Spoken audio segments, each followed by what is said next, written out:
Okay, ito isang violet colored flower na naman. And I believe this is an orchid, no? At nakita natin dito sa Kabaritan East. So kinunan natin ng picture. Okay? It's a violet colored flower. Okay, so it's another bunch of flowers. This time, white flowers. It's still orchid, but we are wondering for what name could we give with this very white orchid. It's a very beautiful bunch of flowers, no?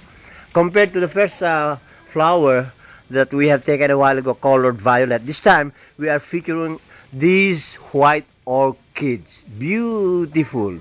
And we do have right beside it yung mga yellow na ang ganda ng color combination, no?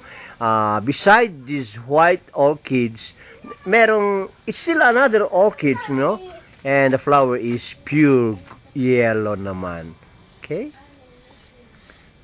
Very beautiful. Ayan, kapal lang bulaklak, no?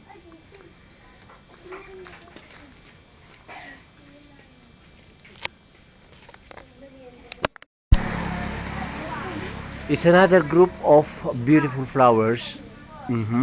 Similar to the first one that we have taken. It's colored violet, but still we have to wonder at what name we can give this orchid.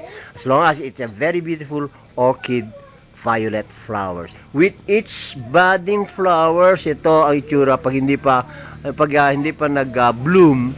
These are the buds, no?